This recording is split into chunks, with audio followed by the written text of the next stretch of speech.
दोस्तों, चाहे बुवाई का समय हो, मिट्टी चढ़ाने का समय हो या फिर पानी का समय हो, जब हमारे किसान भाई सिंचाई करते हैं तो उसमें यूरिया का जो प्रयोग है धड़ल्ले से करते हैं।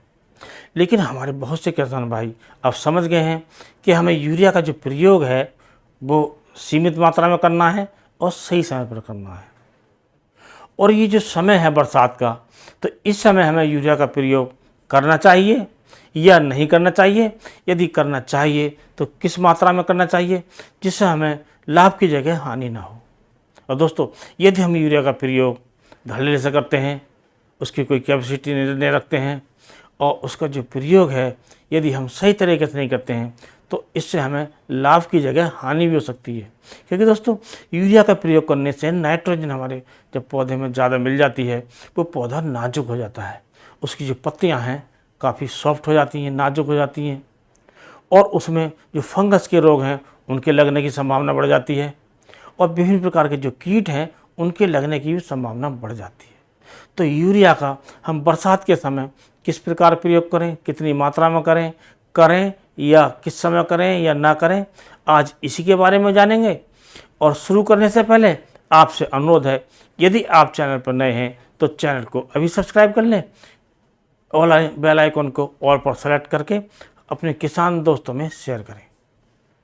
तो दोस्तों, जब हम बुवाई करते हैं तभी यूरिया का प्रयोग करते हैं, डीएपी में मिला करते हैं और भी दूसरे खादों में मिलाकर करते हैं।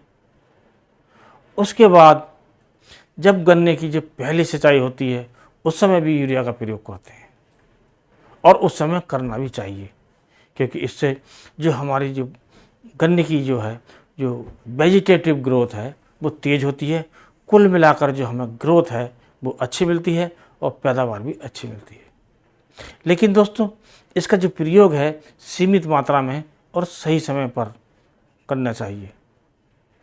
अब मुद्दे पर आते हैं, जो आज के वीडियो का मुद्दा है कि हमें बरसात के समय पर इसका प्रयोग करना चाहिए या नहीं करना चाहिए।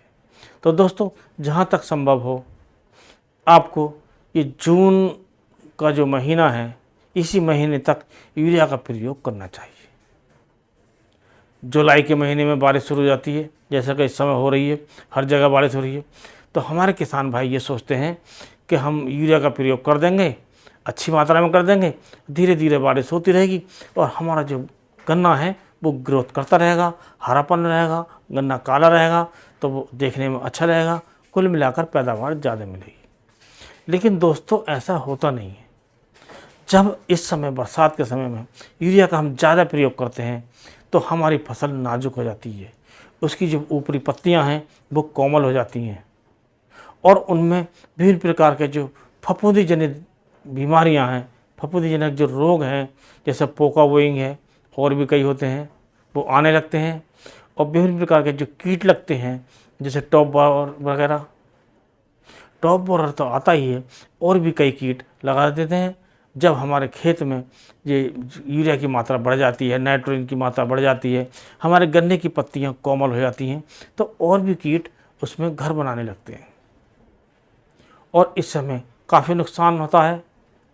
तो हमें ये कोशिश करनी चाहिए कि जून के महीने तक या ज़्यादा ले सकते हैं तो जुलाई का प्रथम सप्ताह तक हमें यूरिया का प्रयोग कर लेना चाहिए और उसके बाद हमें यूरिया का प्रयोग नहीं करना चाहिए।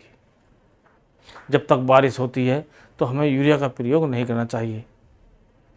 उसकी जगह हम NPK 19-19 या NPK 052-34 या NPK 0050 इनके प्रयोग पर ध्यान देना चाहिए। यदि हमारी फसल छोटी है और उसकी हमें वेजिटेटिव ग्रोथ करनी है तो उसमें हमें NPK 19-19 का प्रयोग करना चाहिए।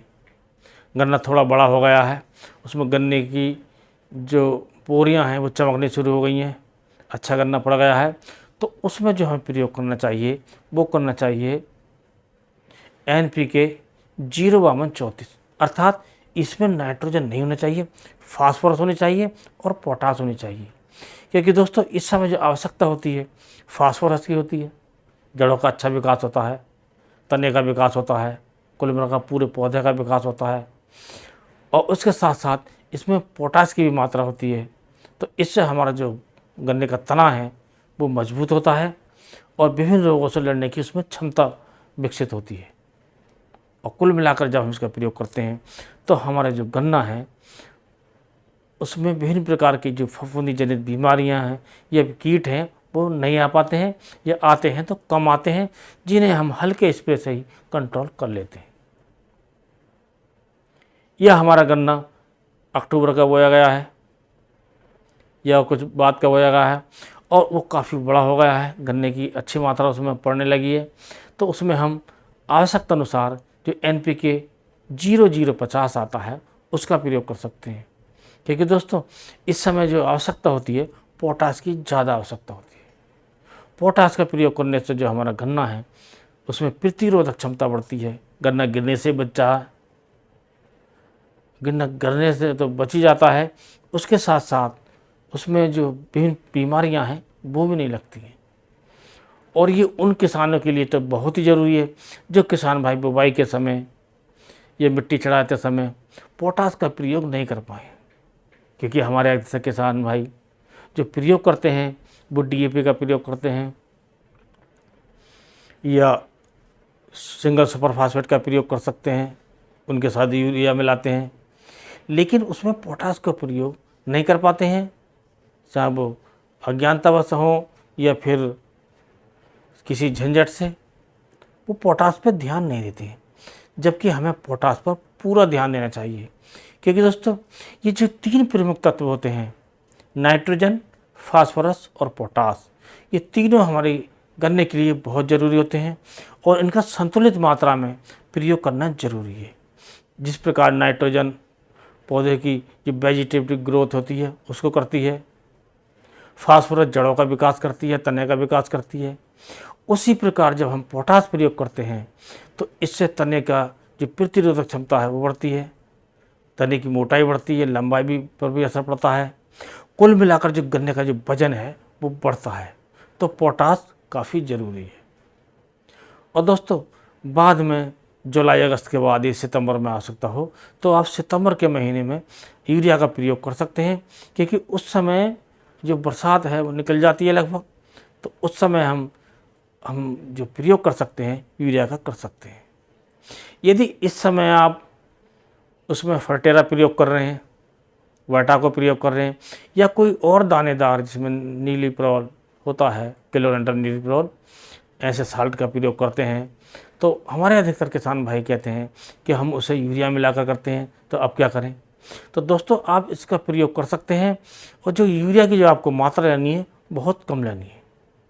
आपको केवल 20 किलोग्राम प्रति एकड़ के हिसाब से ये लेकर इसके साथ आप दवाई मिलाकर इसका प्रयोग कर सकते हैं। तो गन्ने पर इसका ज़्यादा असर नहीं पड़ता है और आपका काम भी हो जाता है, गन्ने का विकास भी होता है और उसमें ज़्यादा रोग भी नहीं आ पाते हैं। तो इस प्रकार आप ये ध्यान रखें कि हम बरसात के समय में यूरिया का प्रयोग ज़्यादा ना करें। और दोस्तों आज की वीडियो में इतना ही, अगले वीडियो में नए टॉपिक के साथ फिर मिलते हैं, तब तक के लिए नमस्कार।